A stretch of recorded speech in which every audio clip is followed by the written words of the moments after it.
Welcome back to a new video, or I guess the first video.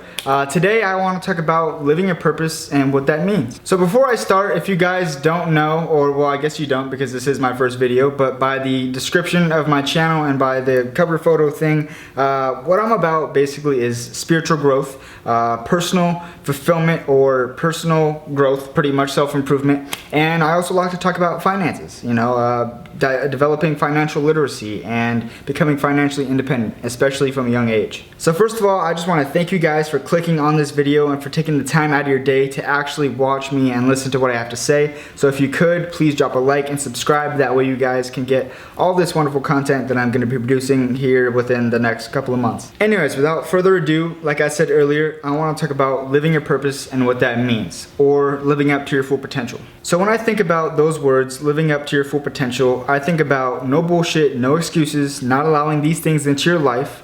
I think about setting higher standards for ourselves, standards that maybe even other people will laugh at, or that we think initially that we can't even, why are we going to set these standards if we can't actually live up to them?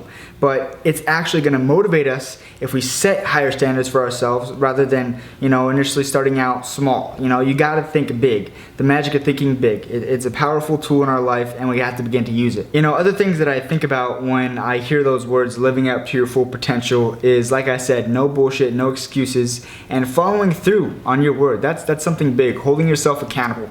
I think that only not develops self-confidence, but it just, it kind of turns on that fire inside of you. It helps you build momentum. When you follow through on something you say that you're going to do, you can look back onto it and you can say, wow, I did that. I'm proud of that. I accomplished that. And it creates more positive self-talk. Now, more positive self-talk is definitely a tool that we need to begin to use, especially those of us who, kind of deal with anxiety, or we find ourselves in depressed states a lot.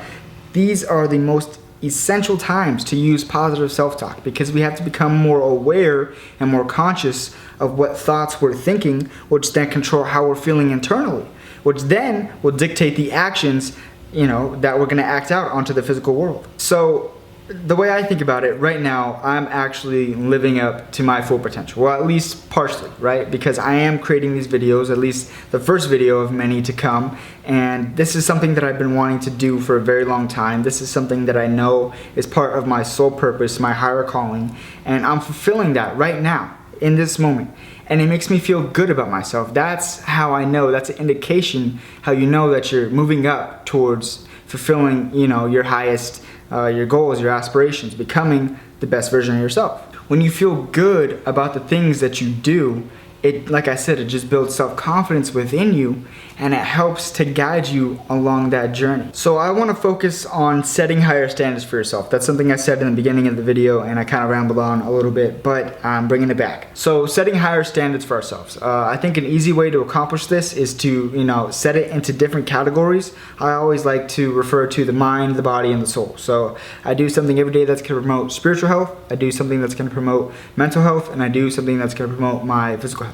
All in a positive manner. So for example, this morning I woke up at 5:30 a.m., which is also good for the mental. You're kind of putting yourself ahead of the pack. You're kind of motivating yourself, that self-motivation. And I went to the gym.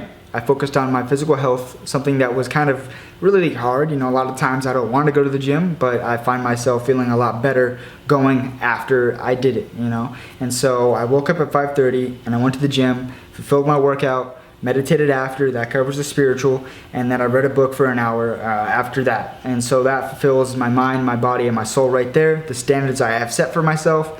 5:30 in the morning I think is a good standard for myself. That's, I don't want to say it's impressive or anything like that, but to me it's something that I accomplished. It's something that I didn't do yesterday, and it makes me feel better about myself today. So just setting those higher standards for yourself and actually following through on them is going to create more confidence. It's going to create a better sense of where you're going on your journey along towards, following your dreams and achieving your goals.